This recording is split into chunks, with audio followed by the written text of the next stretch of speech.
Are we ready, Sharon? Yes, we're recording now, Chair. Thank you, Sharon. And I welcome you all to the Environment and Sustainability Scrutiny Committee being held via the Microsoft Teams today, Tuesday, the 22nd of June, 2021, to consider the matters contained in the following agenda. This meeting will be recorded and made available to view via the Council website, except for discussions involving confidentialities and exempt items. Therefore, the image and audio of those individuals speaking will be publicly available to all via the recording on the Council website at www.caerphilly.gov.uk. We've had no apologies, Sharon? And no, I've received no apologies, Chair. Anyone else got any apologies from anyone? No. Can I have a roll call, Mark, please? Yes, Chair. If members could answer present when I call out their names, that'd be great. Councillor Adams. Can you hear me, Mark? I'm trying to get my screen proper. Yes, I can hear you, Councillor Adams. Okay, I'll try and get so I can see everyone as well. Don't know what's going wrong. Okay, but I'm here. Yeah.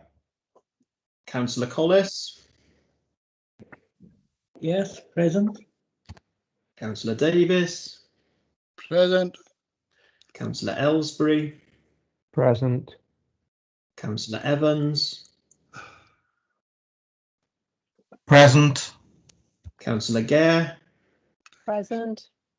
Councillor Gale. Present. Councillor Hussey.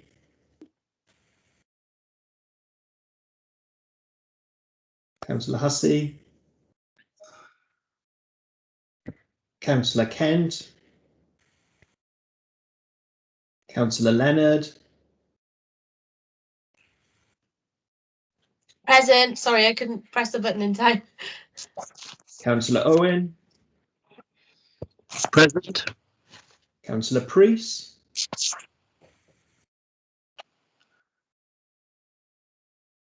Councillor Roberts. Present, Mark. Emma. Councillor Scriven. Present. Councillor Simmons.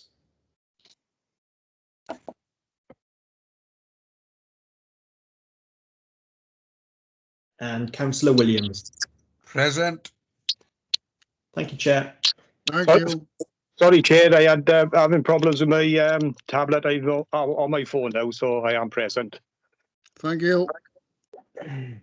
Anyone else need to reply? Because they... Okay. Can I go declaration of interest? Councillors and officers a reminder of their personal responsibility to declare any personal and or prejudicial interests in respect of any items of business on this agenda in accordance with the Local Government Act 2000, the Council's Constitution and the Code of Conduct for both the councillors and officers. Any declaration of interest? Chair, I put my hand up, Councillor Adams. I was on the original task and finish group for the item on, is it number 5 or say, no, number 7. I think whichever one of those. And for the cemeteries, should I declare any kind of interest? No, that's fine, Councillor Adams. That's not a prejudicial, not a prejudicial interest. Okay, thanks, Mark. Okay. Anyone else? Well, before we start, can I welcome Sharon Hughes, who's the Committee Services Officer. Welcome, Sharon, taking over Rebecca and giving her a rest tonight. So welcome to the meeting. Right. To approve and sign the following minutes, the Environmental Sustainability Scrutiny Committee meeting held on the 18th of May 2021. Can I go for accuracy? Page 1, page 2, page 3, page 4, 5. Someone move it through record or otherwise? Adrian, move. you muted Adrian. I know you can see your lips moving. You move. Yeah, sorry, I you- moved that, Chair. Move it. Is that seconded? Yeah, I'll second, Chair. Second, Chair. There we Thank are, you. a couple of us. Oh. Can we go to a vote, Mark, please? Yes, thank you, Chair. A poll will appear on your screens. And if you could click either for, against, or abstain, and then click the submit button. Thank you.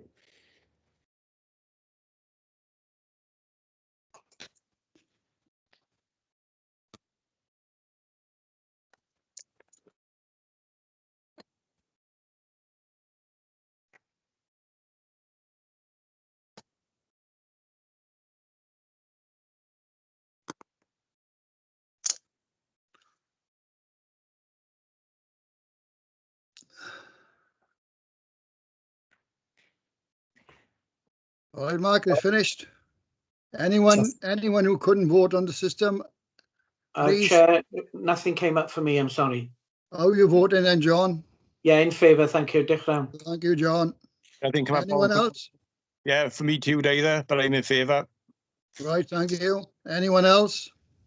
Tudor, I've abstained obviously because this is my first committee, so. I understand that, Julian. Thank you for that. Okay. Thank you. Anyone else now who haven't been able to record? Thank you. So that's passed. Mark? Yes, Chair, that's been carried with the one abstention, and that was Councillor Simmons. Yes, for the fact he wasn't at the meeting, yes. Correct. Yeah. Well, he wasn't on the committee anyway.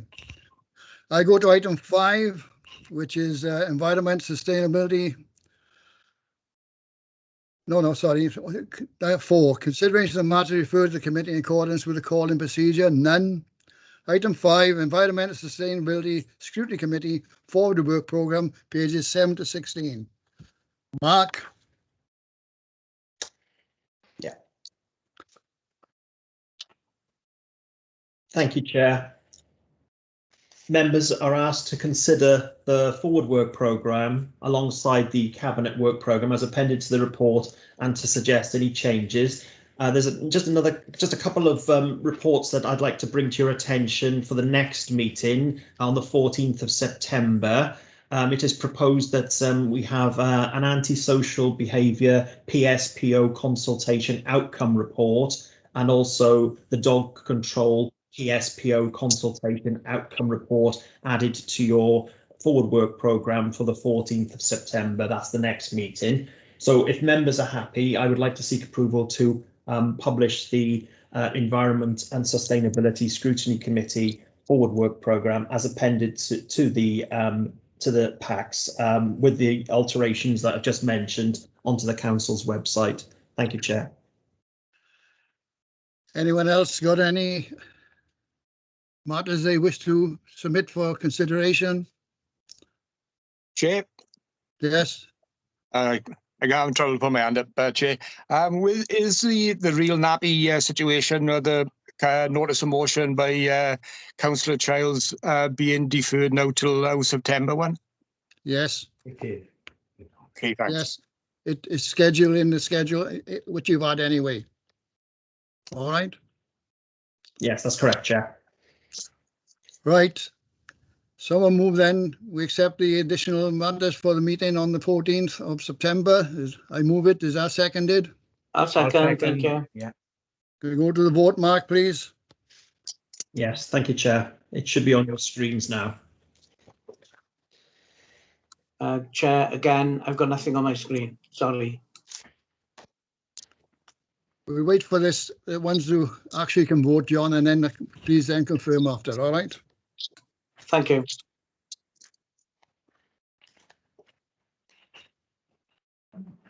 Right, anyone? John, what's your vote on it, John? Yeah, I agree. Thank you. Thank you. Anyone else who unable to register their vote? Yes, I agree as well, Chair. Thank you. Anyone else? That's carried. Mark? Yes, that's carried, Chair. Thank you. Then we go then to the item 6, to receive and consider the following cabinet reports. There were none submitted or requested. Then we go to item 7, to receive the notice of motion memorial benches, which is on pages 17 to 22.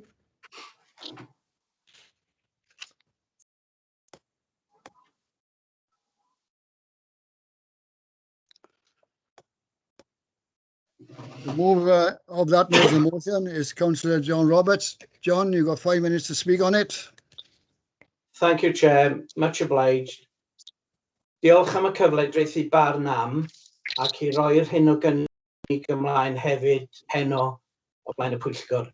What I'd like to do briefly, if I may, is to raise the issue of benches in our cemeteries and of how we might consider helping families come to terms with having lost a loved family member. At the moment, we're stuck with a decision that council decided on a long time ago. Members, it was that long ago, back to a time, Chair, when your party wasn't running the council, mine was. John, please, this is not political. You mustn't mention No. any political body. It is administration during that period, please. Just say that. Since then, no one has looked at this issue, and I believe it's time that we should, possibly trying to look at it from a resident's perspective. Things sometimes pass us by unless raised, even when they're there in front of us. It's been an awful time lately for all of us. COVID, it's toll on the communities, on families, on all of us in general. But there's always grief and grieving before COVID, and it'll be here after it. There's always families somewhere going through the grinding of it. It's all around us. I didn't consider this not until of late. Then, all of a sudden, I was part of a family going through loss. At about the same time too, news came to me of a family, not in my ward, but close enough to my ward, and of their story when they asked to put a bench near a son of theirs who passed on. A place actually in the cemetery where there wasn't a bench there in the first instance. But obviously, because of our current policy, they were turned down. I tried doing a bit of thinking on this, and I didn't rush at it, but I did do a bit of thinking. And when talking to one or two people whilst taking my dog out, I sometimes brought the issue up carefully, just asking about cemeteries and benches. Wasn't pumping the question, just asking for opinions. I was told of how we as a council allow benches elsewhere. We allow benches in parks, near memorials, sometimes by a river. And if we could do that, I was asked, why couldn't we as a council consider helping families out to put benches in cemeteries? I was told that not everyone would think of that and not every family would want to do it. I was also reminded that not every family could afford to do it. But it was suggested to me that some families would probably like to do it if they could. There's nothing wrong in having plaques on other benches. There's nothing wrong in having the trees planted in cemeteries. Nothing wrong in that at all. And there'd be nothing wrong with officers' help in organising sponsored benches in cemeteries, especially in areas where they could be done. There's one more thing I was told as well by a resident, a gentleman in my area. He said, you lot, you're always making cuts, always taking things away. If you were able to put one or two sponsored benches in, wouldn't that make your budget stretch a little bit more? That's it from my end of it, Chair. I'd like to move the motion and thank you for listening. Well, you can't move the motion, unfortunately, John. You've got to wait now for the officer's report, Yeah. and then we'll go to Thank the you. vote. All right. That's okay. Thank you. Right. Mark, do you want to start off? Yeah, thank you, Chair. As Councillor Roberts has alluded to, it is quite some time ago that the task and finish group did an absolutely, well, it may be one of the best task and finish group exercises that has been done by this committee. It took a long time, it was extremely thorough, looked at a number of issues in cemeteries. I'll bring Mike Headington in a minute because I know he attended all of those meetings and he can run through. I think the issue we have is, look, my parents are buried in Bydwelty. It was Father's Day last weekend. I was at the cemetery, but Bydwelty has 83 benches. We got to a situation in Bydwelty where at one point there was almost as many benches as graves. And it was taking over the cemetery. I think members will be quite alarmed when Mike shares with you some statistics in terms of the numbers of benches that we have in cemeteries, which is one of the reasons the task and finish group reached the conclusion that they reached, that number of years ago. Benches, when residents place benches, they tend to be all different specifications. With best intentions, they're looked after in the early years and sometimes not looked after that, and we then have a maintenance liability in our hands. So there are lots of issues. But if I can hand over to Mike Headington, Chair, Mike can talk you through some of the detail in terms of what that task and finish group considered and how and why they reached the conclusion that they did. Thank you, Mark. Mike, welcome, Mike. Thank you, Chair. Thank you, Mark. In September 2006, there was a cross-party task and finish group commenced, and they undertook an extensive review of the authority's bereavement service. Some of the issues the group considered were things like grave personalisation, memorial safety, fees and charges, cemetery capacity and future provision, links with our registration service, and service improvements, which included the review of the policy at the time on memorial bench provision. Now, the findings of the task and finish group were considered by the Living Environment Scrutiny Committee on the 1st of July 2008, and they were subsequently endorsed by Cabinet on the 15th of July. Now, in relation to memorial benches and trees in particular, members resolved that the policy adopted at that time, which is set out in the report that members have with them this evening, was no longer appropriate, as it has resulted, as Mark alluded to earlier, to the overdevelopment of some sites.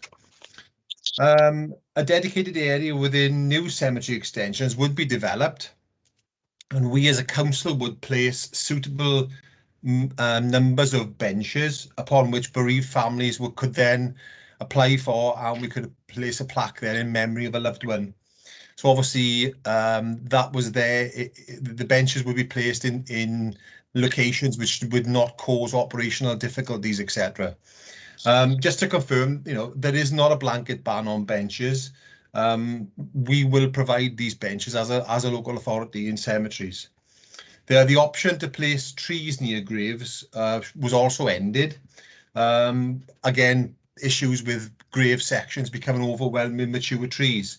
Alternatively, bereaved families will be offered the option to purchase a memorial tree and plant it in an area of dedication in a specific memorial area.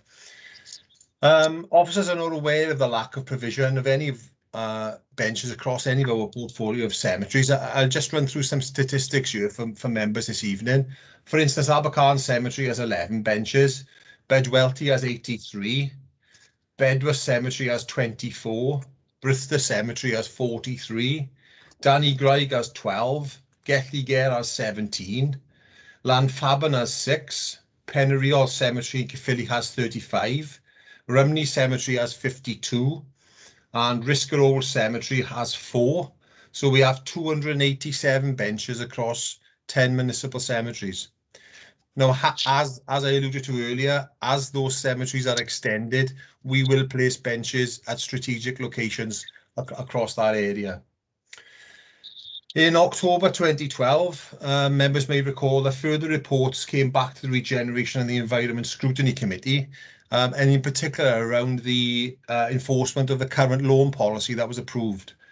Those those involved extensive consultation with bereaved families, elected members, AMs and MSs as it is now, was AMs at the time. And those initial decisions that were taken in 2008 were subsequently reinforced. And during that time, there was no reference made to lack of memorial seat provision. Thank you, Chair. Thank you. Thank you, Mike. Right, open for any questions or comments. Please put on your hand up if you want to speak, please.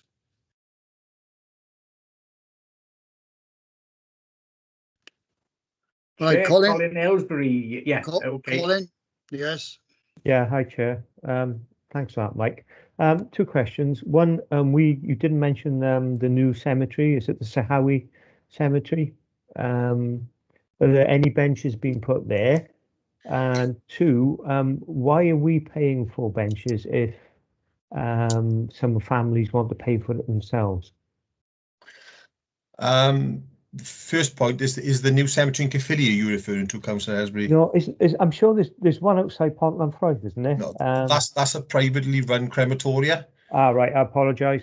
I apologise. I will pick up on your point there, though. We have, it's not yet officially opened, but we have just developed a new cemetery to serve the Caerphilly Basin. So it's up behind the garden centre there up in Nangarw. We will be installing benches there, strategically placed, when that cemetery is opened. And on your second point, previously the issue we had with benches was we were charging families £500, left us with a huge maintenance liability. They were wooden benches. So we basically now are opting for metal benches. We maintain them. They are a lot cheaper, and we maintain them, and then we can place them in locations where operationally they're not going to cause any issues. Okay. All right. Okay. Thank you. Okay. All right, Colin. Yeah. Mike Adams. Thank you, Chair.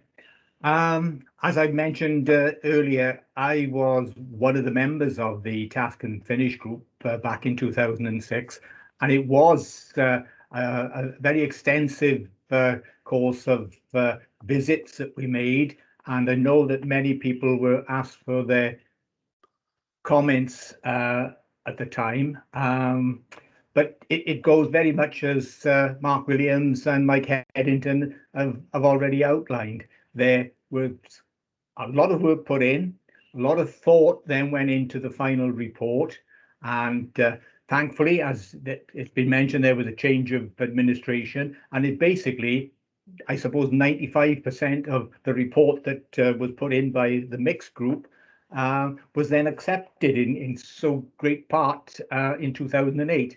And I think if I was able to put a motion forward, it would be to support that we continue with that decision at that time. But there we go. There's an awful lot of sensitivity about this kind of issue, and we see that, we accept that, but we have to manage our assets, and not a crematorium, the cemetery is certainly an asset that we need to make sure is looked after properly, is accepted by all those who have to go and attend funerals in a way that they don't come back to us saying, well, that looked untidy, this could have been done. I don't think we get those kind of comments at this time. So if when we go to a vote later on, it's almost certain that I will be looking for the current status quo. Thank you, Chair. Thank you. Bob Owen.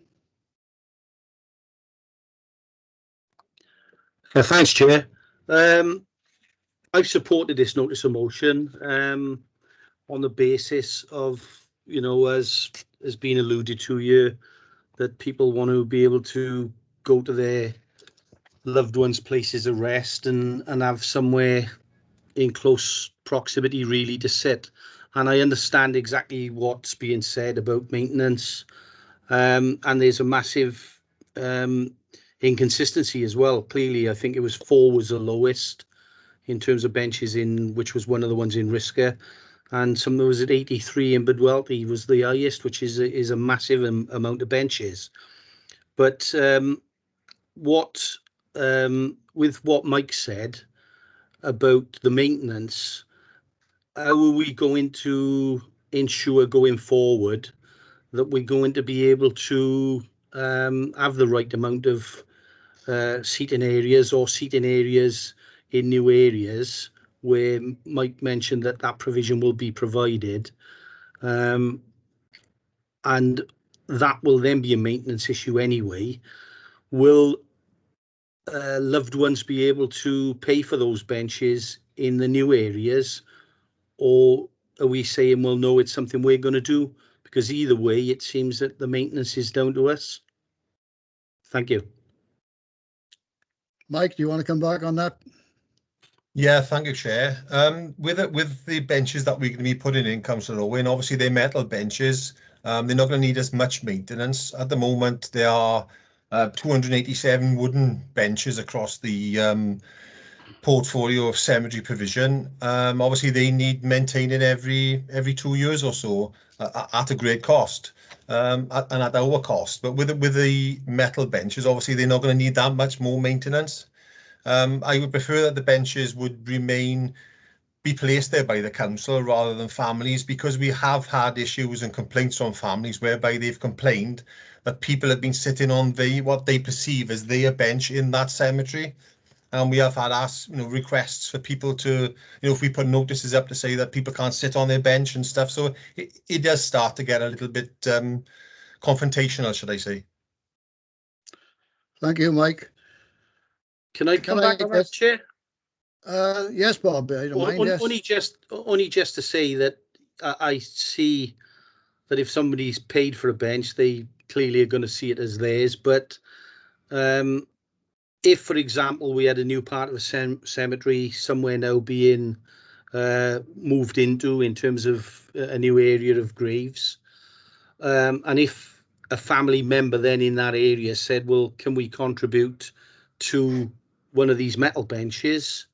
Could we have an allowance where there could be names put on those benches, but they wouldn't be classed as theirs, if you understand where I'm coming from? So yeah, I understand. Perhaps we could charge them for the plaque. We would charge, Councillor Owen, if they wanted to put a plaque on the bench in memory of their loved one, and yes, we would charge them for that plaque.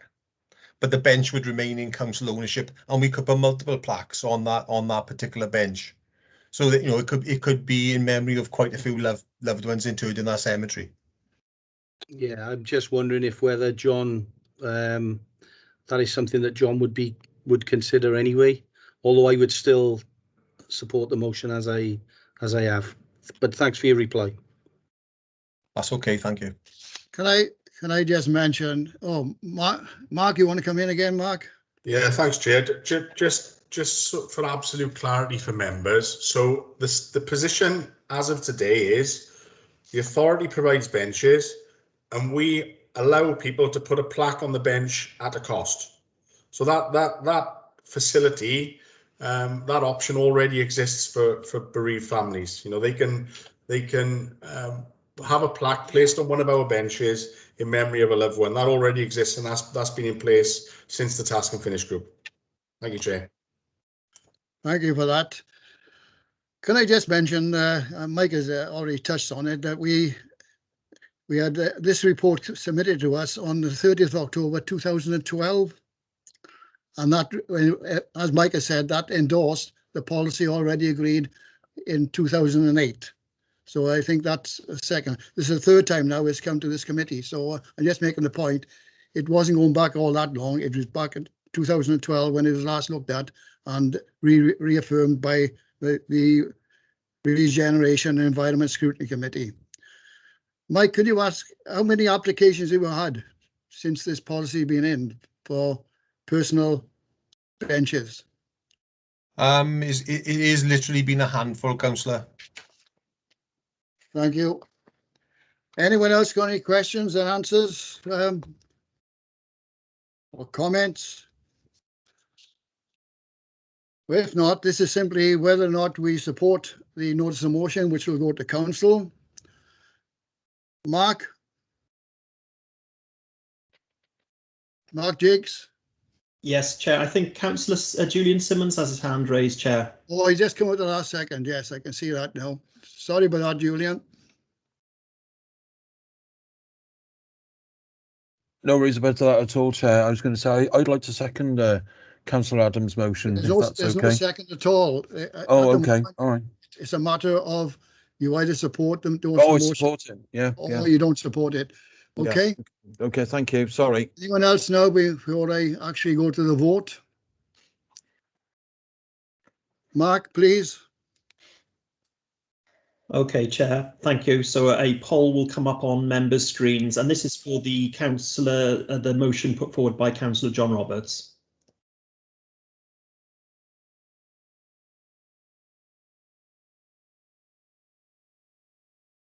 I got problems with mine now. Oh. Yeah. Ditto. Same with me, Chair, again, sorry. Chair, would you like me to do this via roll call?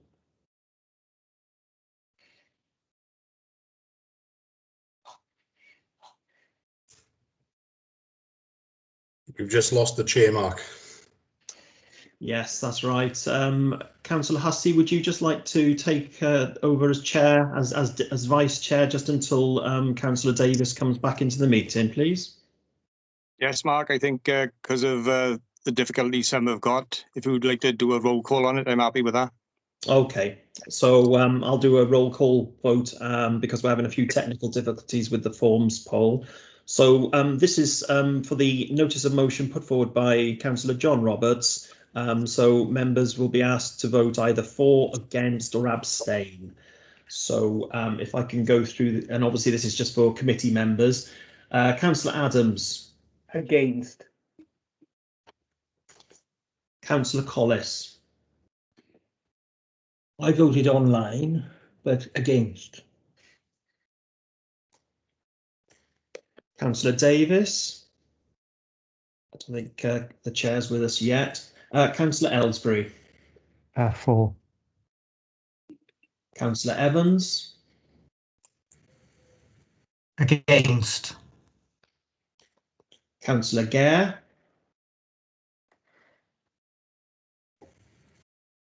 Councillor Gare. Against. Councillor Gale. Against. Councillor Hussey. Against. Councillor Kent. Councillor Kent. Councillor Leonard. Against. Councillor Owen. For. Councillor Priest.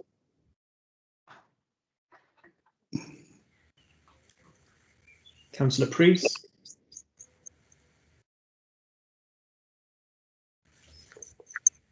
Councillor Roberts. Obliged for. Councillor Scriven. For. Councillor Simmons.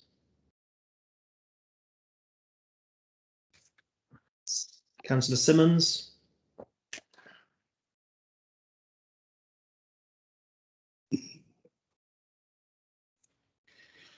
Councillor Simmons. Yeah. Against, Mark. Thank you, Councillor Simmons. And Councillor Williams. Against. The chair's back now, Mark, as well. Oh, great. I've got back into the system again now, Mark. I'm against. And you're against, Chair. I've got that registered. Any others who haven't responded yet, Mark? So I'll just do a quick tot up now, Chair.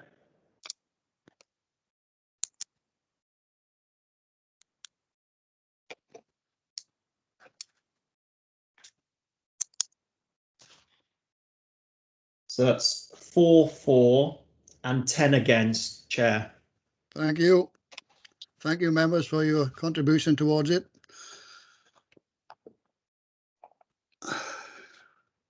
Can you hang on a second minute just to make sure I got my system going properly?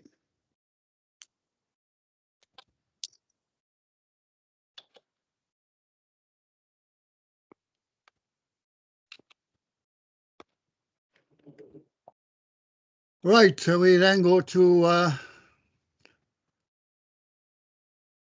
receive and consider the following scrutiny reports, and we're talking about the Public Protection Enforcement Consumer Advice on COVID-19 Response 2020-21. That's pages 23 to 36.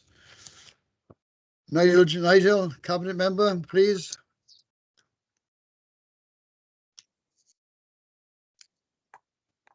Thank you, Chair. The purpose of the report is to provide information on formal enforcement activities within Public Protection Division, including outcomes and investigations undertaken under the auspices of the Regulations of Investigatory Powers Act, RIPA for short, to consider in accordance with the Surveillance Camera Commission's Code of Practice, the Council's CCTV surveillance camera system to ensure that it remains necessary, proportional and effective. Thirdly, to provide information to members on the nature of the consumer advice complaints dealt with by the Training Standards Service. And lastly, to highlight the decrease in enforcement and regulatory activities as a direct consequence of diverting public protection staff to respond to the pandemic. In summary, the Public Protection Division considers a wide range of protective and regulatory functions which seek to protect, promote and improve the health, safety and economic well-being of communities, as well as the regulate trade, commerce and environment. In compliance with the Public Protection Enforcement Policy, the report provides an overview of formal enforcement activity undertaken, including outcomes of investigations undertaken under the auspices of the Regulations of Investigatory Powers Act. The Surveillance Camera Commission's Code of Practice states that the local authority should consider on an annual basis its surveillance camera system to ensure that it remains necessary, proportional and effective. This report considers the public open space CCTV system. Sorry, hang on. The report provides information to members on the numbers and nature of complaints dealt with by the Consumer Advice Function of Trading Standards in 2020-2021. The report provides information about the public protection response to the COVID-19 pandemic and advice and enforcement action taken in relation to the various controls applicable through the financial year. The reduction in activity in the tables in Appendix 1 for 2020-21 reflects the transfer of resources and reconfiguration of the service in response to the COVID-19 impact. Members are requested to consider the review of the public protection, enforcement and other activities, including those associated with the pandemic, CCTV provision, and to note the activity in relation to consumer advice. Thank you. Thank you. Mark, do you want to come in first? Mark Williams. Thanks, Chair. No, happy for Rob to take you through the report, Chair. This sensory and information report, which is one we bring every year to members of the Scrutiny Committee, although obviously we didn't last year because of COVID, but back on track now. So I'll hand over to Rob. Thank you, Chair. Welcome, Rob. Thank you, Chair. Yeah, I'll just take members through a few aspects of the report. As Councillor George has outlined, this report brings together a number of aspects of public protection work. It almost goes without saying that 2020-2021 has been quite an unusual year. And so what we've tried to do is to also share with members some of those impacts and some of the changes in the nature and type of activity that your public protection teams have been undertaking over the past year. So and this is usually, as Marcus said, that we would usually seek to bring this back every year, but last year, because of the pandemic, we didn't bring a report forward. So some things have continued, I'd say almost as business as usual. So, you know, we do include some information on our public open space CCTV system, and members will be familiar with this system, with the fact that we've got over 150 cameras, so quite a substantial network. Carl Nesling, our control room supervisor, contacts you each year and seeks some views from members in terms of cameras in your wards.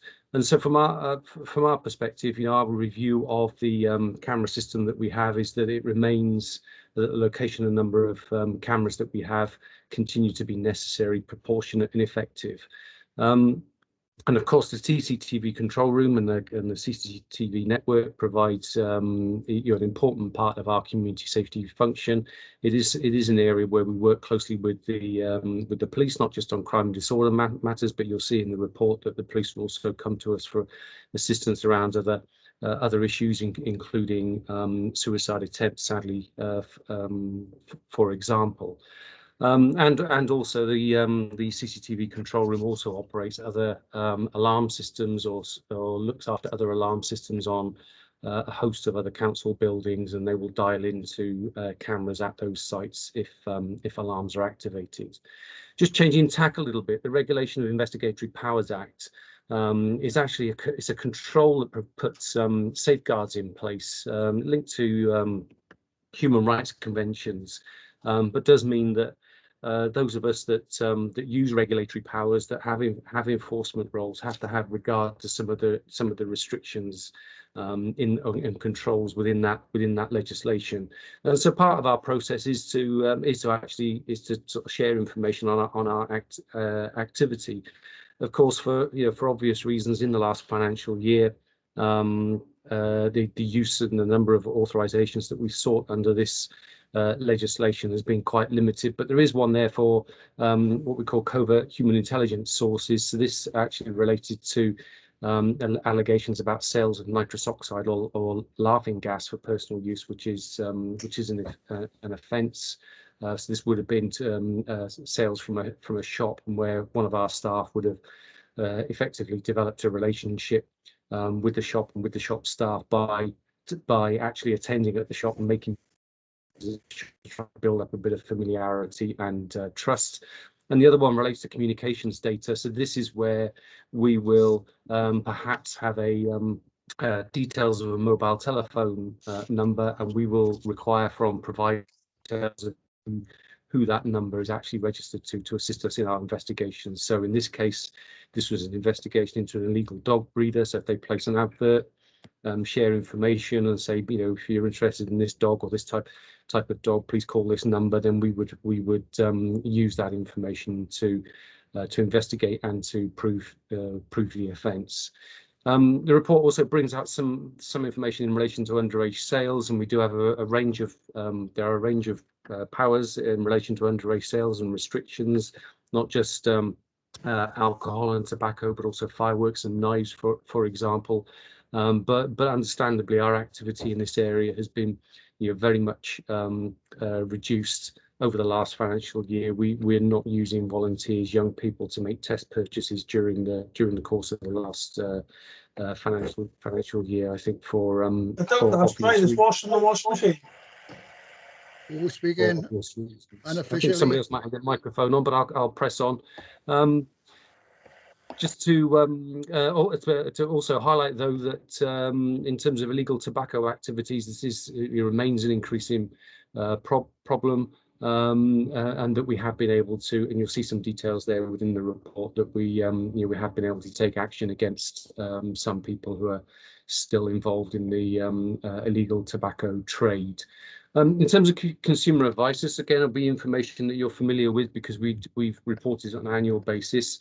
But there was a change this year. So whereas there's a table in section 511 of the report, so whereas typically used vehicles and sort of building works would be top of the list in terms of products that we get inquiries about as a consequence of the pandemic.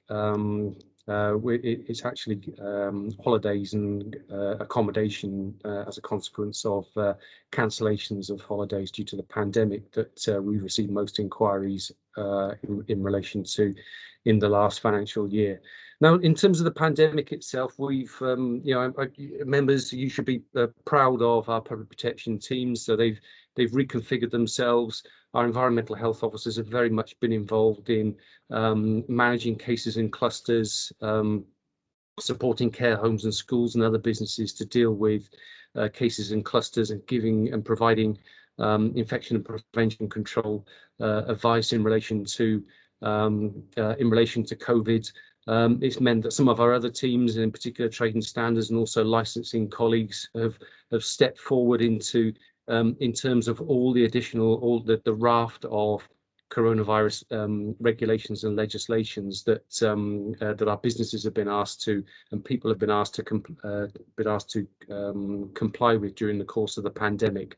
And every time something gets, every time we enter into a lockdown, there are a myriad inquiries and obviously new regulations to enforce. And then equally, as we come out of lockdown, businesses are in touch with our teams and being supported and visited by our teams to understand what it is that they can and can't do and what they need to do to operate safely. And obviously, members of the public and members as well have been reporting information into our teams about issues that you see and concerns that you have in premises across the county borough. As sort of linked to that, but a little bit differently, not specifically about business premises, but our community safety wardens have been extremely busy in the last financial year. A bit of a change in terms of again with the pandemic, and they've been working jointly with Gwent Police to ensure that our country parks and other beauty spots are open and operating safely, and also working with other with the police principally in relation to antisocial behaviour concerns and other concerns around house parties, etc., etc. And finally, I must mention our registration service. So registrars obviously downstairs at T Penalta, but it's been a very challenging year for them. Firstly, with the cancellation of weddings and ceremonies, it meant that they had to obviously telephone around couples to cancel their arrangements, but without being in a position to rebook because of all the uncertainty in terms of when that might be able to happen. And whilst face-to-face appointments have resumed now, the prospect and the work that they did to try and support bereaved families having to register deaths over the phone, it's extremely challenging to provide the service that they would normally provide in a proper and sensitive way when they're only able to do that over the telephone. So it's been a challenging year for all of us. It's certainly been challenging for the council's public protection teams, but they've really stepped up and responded over and above in terms of what has been asked of them. And I hope, as I mentioned earlier, I hope members that you're as proud of them as I am, and I'm happy to answer any questions. Thank you, Rob. Any questions? Well, the first two questions I've had from the pre-meeting from Councillor Mike Adams on page 25. What is the length of time for the storage of additional CCTV footage? Mike? Well, you've just asked my question almost, but no, I have expanded since the pre-meeting, Chair. Oh, all right, not too long, I hope. Nice to see you minutes. again, Rob. It's been a while since you've changed your role where I was on 450 far too often.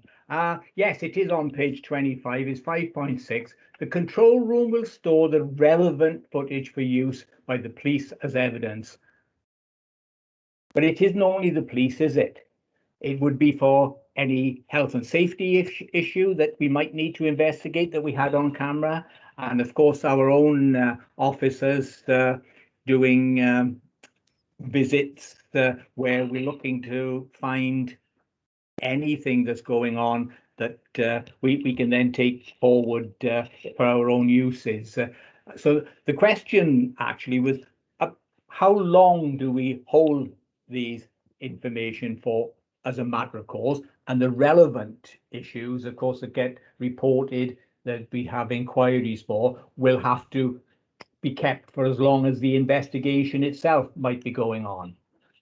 Have we got a normal, we'll hold it for 2 weeks, but if there's no reason to hold it longer, that's the cut-off?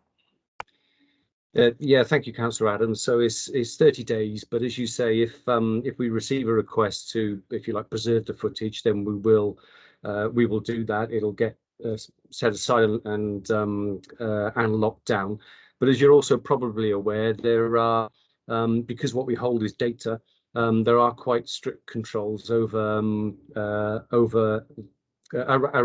what we can release and the reasons that we release it. So we would release it to the police, for example, obviously for crime and disorder if they're investigating a crime. But there are quite strict controls in terms of other releases of the footage. Okay, Mike. You're muted, Mike. Do you want to give Mike any more comments? Just to say thanks very much, both. Thanks, Chair, and thanks, Rob. Now, right, the other question we got is Councillor Colin Ellsbury on dog fouling wardens. Colin? Hi, yeah, thanks, Chair. First of all, thank you very much for the report, Rob. Very detailed, and I do appreciate, I think we all appreciate the work that you do and that the officers do in this. My only query is regarding, and it sounds like Groundhog Day because we have this conversation every year.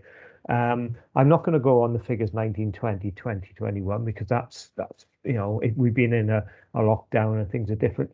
But the amount of fixed penalties for dog fouling, 18, 19, 55. The amount of people who have dogs, the amount of dog fouling that we see is incredible, and it has obviously gone through the roof in the pandemic. And one of the biggest complaints we get as councillors every year is dog fouling, as well as littering. Okay, I had a van pass me today, and on it was heavily decaled dog enforcement officer, brightly coloured. You will get fined £100 or whatever. I'm just thinking maybe we're doing this the wrong way, because if you see that van, you're going to pick up your dog mess. You're going to try and hide away from the dog enforcement officer. So I can understand why we've perhaps only got 55. It's a bit like the police when you're in a car. The police don't, when we have police officers, they say, well, we don't see many people texting when they're driving, but as citizens, you do. You make sure you're not speeding, you've got seatbelt on, etc. So do we need a change of tact? Do we need to look at this in a different way? Because we seem to be doing the same thing every year, but not making much of an improvement. Rob, get the paint sprayer out, all right? Thank you, Councillor Ellsbury. So, yeah, we have had this discussion before, and I know it's a long, dog fouling is a long-standing issue and a long-standing concern. And so some of these things I will have said before, and you said at the top of your contribution, we see dog fouling, but what we see is we see the result of dog fouling. I don't believe that you will be often seeing people allowing their dog to foul and they're not picking up, because if you do, then that's exactly what we would ask you to feed into us. So that's one of the point I'm getting to is that where we see people committing an offence, they will be issued with a fixed penalty notice. So there's no sort of getting away from that. In terms of the van, and the livery on the vehicles, we did have some debate around this. We've settled upon basically using the vans as a means of trying to advertise the fact, raise awareness that actually there are people out there who check on. But when we're patrolling for dog fouling, that's not really by van. The van is sort of a means to an end to get us to a certain location or community. So, in that sense, it's not quite like the police vehicle. So, we might park up somewhere, but then the officers will patrol from the vehicle, but they'll patrol in that community, in that locality. So I wouldn't really see the vehicle as something that would necessarily alert people. to the fact that there are people who are patrolling in that area. One of the things that we're not allowed to do, and I know you're not proposing this, but the other sort of extreme is when we're not allowed to, how can I put it, sort of hide in the bushes and then jump out. Have officers hiding in the bushes, and then jump out and catch people. So again, going back to that regulation of investigatory powers, you will remember it's played out a lot in the media. There are some people who are quite against kind of Big Brother watch, and this idea that the council are sort of snoopers and as they see it, trying to catch people out on fairly low end offences. So we're not allowed to, as I say, hide in the bushes. So it does mean that our officers do have to wear a uniform. And so in this, in some respects, I guess there's sort of compromise. Maybe you and I would prefer to have hidden cameras all over the place to catch people at it, so to speak. But we're just not allowed to do that. All right, Colin, any response? Yeah, well, he's answered all my queries. I just wish we could get more because, I even get it when I come home from work and I get it from the family here about, just been out walking our dog and there's dog mess everywhere. I'm thinking, well, what are you having to go with me for? But no, it is very frustrating. And I know when speaking to officers that it is very frustrating sometimes. I just wish we could do more, but obviously not snooping and hiding in bushes. But thanks, Rob. Down to irresponsible dog owners at the end of the day. Yes, but if you ask them, there's no irresponsible dog owners. I know. John Scribbins, next speaker. John. Yeah, thank you, Chair. My question's on the laughing gas. I don't know if that's the right term for it, but the little steel capsules we seem to be seeing everywhere. Do we know how many shops in the borough are selling them, and what is the reason they are giving for selling them? Thank you, Councillor Scriven. They don't have to register with us, this is a bit of a strange one in that these little canisters of nitrous oxide can be legally sold, but I guess judging by your question, you may know this. They're used in cooking and baking. Sorry, I'm out of my depth here, but it's used in baking. And they can legitimately be sold for that purpose. So they don't have to register with us. We may have some records that would, because where our trade and standards officers are doing routine inspections of premises, I think they would probably make a record of the number of premises. If somewhere was selling these little canisters. But if it's obviously like a kitchen supplies shop, then that would tend to indicate that this is a legitimate sale. Where we would have concerns that they weren't being sold legally, it perhaps more stereotypically be a sort of corner shop. And when we're trying to prove an offence, we would be, which is why we do it through a test purchase, we would be looking to prove that they were selling the canister with a certain type of paraphernalia. So that includes, for example, a balloon. So that's the offence. That's the way that we have to try and prove the offence. So the example that's given in the report, that's actually the process that one of our officers would have gone through. Would have been to regularly attend the shop, and then at some point to try to make a purchase of not just the canister or canisters, but the paraphernalia that goes with it, which would be required if you were looking to inhale it as laughing gas, because that's the actual offence. So it's not ideal from an enforcement perspective, but that's these are the tools that we are being asked to play with. Thank you. Do you they say like the local corner shop? Do you know how many they are selling in terms of a week or a month or anything like that? No, and again, we wouldn't have the powers to actually ask or to require them to keep those sorts of records. So no, we don't have that that information either. We may have a record of the number of premises that we're aware of that do sell these canisters. So I might have that information, and if that was useful, I could share that with you outside of the committee, so I can make some inquiries in relation to that.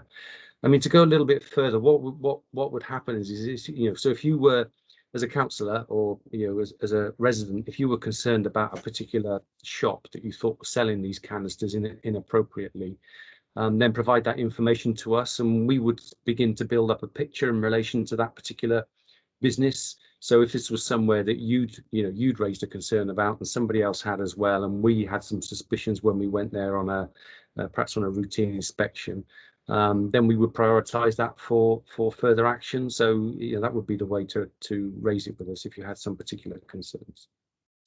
Okay, I did see a post on Facebook a few weeks ago, and he was naming and shaming a shop in our borough.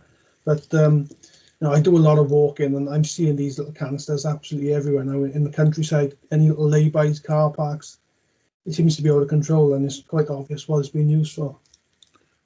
Okay then, John. Thank you, Rob.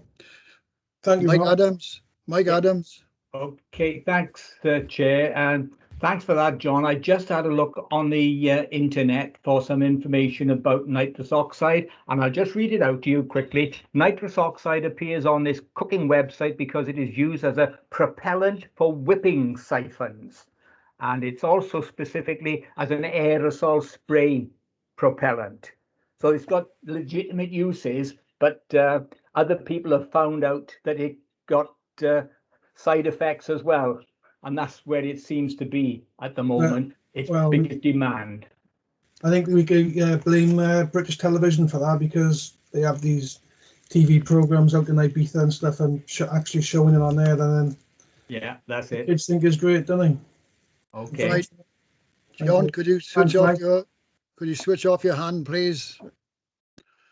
Colin, you want to come back in again? You're on mute. You're on mute. That's probably the best way. I've actually reported some of these places, and I've spoken to the police about it. And I know that there are some serious side effects of inhaling this stuff. And I've read some pretty graphic reports from people who've said, we should never do this, it's really bad. Do we get involved in any advertising campaigns or any awareness, or is it not our remit? I don't know where we are on that, because obviously sometimes we do have campaigns that we're involved in, but is there anything that we're involved with or have any input in? I can't recall any I'll be honest, I don't necessarily see all the information that we put out. I can't recall any, but what I'll do, Councillor Ellsbury, now that you've raised the question, is I'll have a chat with Trade and Standards and see what we've done and see what we can do, and see, and if it's not something we've done, not something we've done recently, then we'll take a look at doing something, and I'll update you subsequently so that you can see how we've responded. Yeah, it wasn't a criticism; it's just a general, are we involved? Because as I said, some of the stories I've read are just horrendous of what happens with these people. Thank you, Rob. Could you circulate that, Rob, to all members of the committee, whatever findings you have? Thank you. Yeah, will do, Chair. Any other ones? There's no other indication of any other questions on the screen. Right, I go to recommendation 3.1 and simply that we note the report. Okay. Then we go to the next item, which is item 9, Public Space Protection Order Review. This is pages 37 to 50.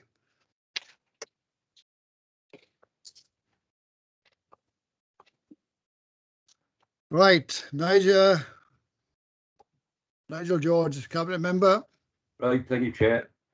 The purpose of the report is to seek the committee's views on the proposal to undertake a public consultation on the proposed changes to the current public space protection orders for antisocial behaviour and drinking in public places.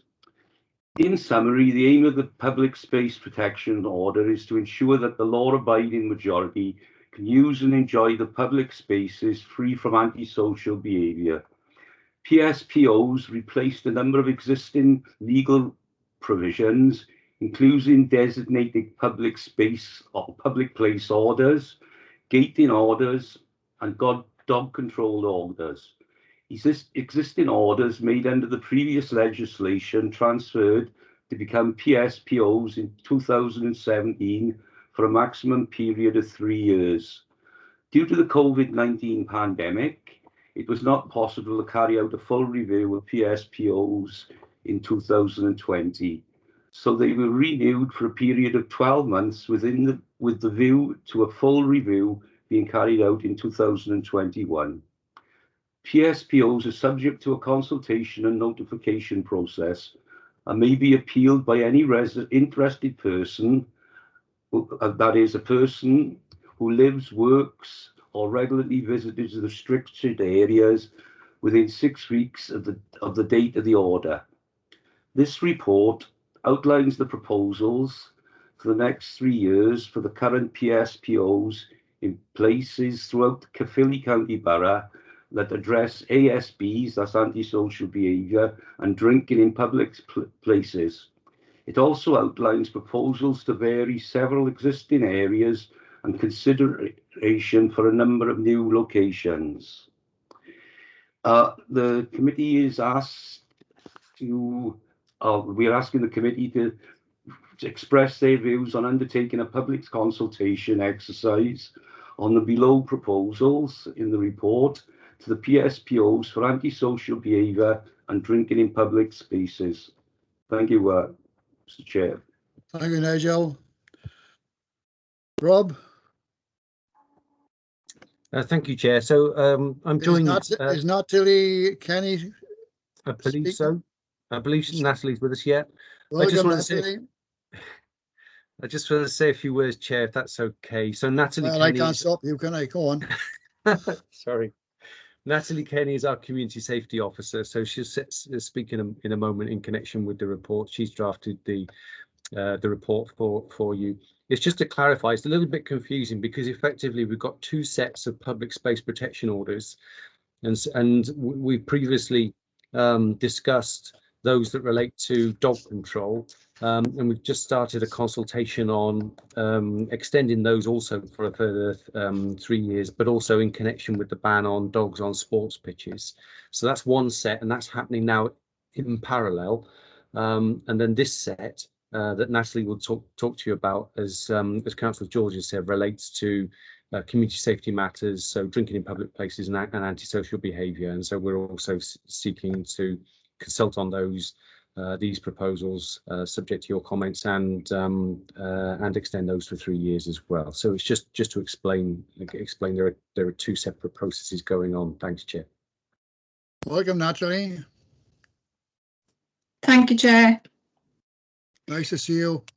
You too. Shall I just... Right. You the expert now, okay? Yeah, thank you. As Rob has outlined and Councillor George, our ASB and drinking in a public place PSPOs expire on the 20th of October this year. So we're just seeking views from yourselves on going out to consultation on the proposals within the report. There's 4 proposals in total. The first 2 relate to the bus shelters, bus stops and bus stations across the borough, where we have the PSPOs currently. In discussion with community safety wardens and the police, they've all been identified as still having antisocial behaviour issues. So we're just seeking simply to renew those for a further 3 years. The next proposal is a bit more complicated because it relates to the drinking alcohol in a public place DPPOs that transferred to PSPOs in 2017 under the new legislation.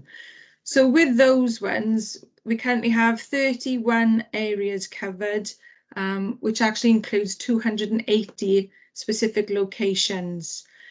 The difficulty with those ones that we find with the officers is the offence is to stop drinking when asked by a uniformed officer. The majority of people will comply, so there's very little FPNs carried out in those areas because there's no offence committed, because it's quite rare that somebody would refuse to stop drinking. However, a lot of those areas are currently antisocial behaviour hotspots for us, and they're targeted through the joint operations we run with the police and the wardens. But obviously their enforcement powers are then limited to tackle antisocial behaviour. So what we're asking for is to vary a number of those, I think there's 87 of them, to add restrictions to cover antisocial behaviour. And they've been highlighted in the list that was attached in the appendices. And the remaining of those then, are we just asking to extend for a further 3 years just on the drinking. And the further proposal then is to include a number of new areas for PSBOs, and these have been highlighted by the police as receiving a lot of calls lately within the last 6 months for antisocial behaviour matters. They've been highlighted by elected members and members of the public, and we're having a lot of issues there that the wardens and the police are really struggling to deal with. So we're proposing those areas be covered for a further 3 years. And we're just looking really to try to expand the enforcement powers that the officers have when they're out and about to deal with the issues, because antisocial behaviour over the last 12 months has been a particular concern. Thank you, Natalie. Much obliged to you. Could I just have one correction? It relates to Bargood. I did ring in that Commercial Street, Gilbert, and Vere Street, Gilbert, is in Gilbert Ward. I was sure that that would be corrected, but it's still on the record here, all right? Yes, we are looking at that. We're going to change all the list to break it down by ward, and I've got somebody working on that at the moment. So when it goes out to consultation, I'm hoping that that would be changed. Thank you, Natalie. Right. Right. Anyone got any comments or questions, please indicate. Colin, Ellsbury. Hi, Chair. Thank you, Natalie, for the report. I'm just basically in support of the report and recommendations, and I'm glad to see that there's been a lot of extra places added in Caerphilly, especially in the parks, especially Morgan Jones Park. It's a real problem at the moment. So no, I'm very, very grateful for this, and hopefully we can see a reduction in ASB. Thank you. Thank you. Bob Owen. Yeah, thanks, Chair.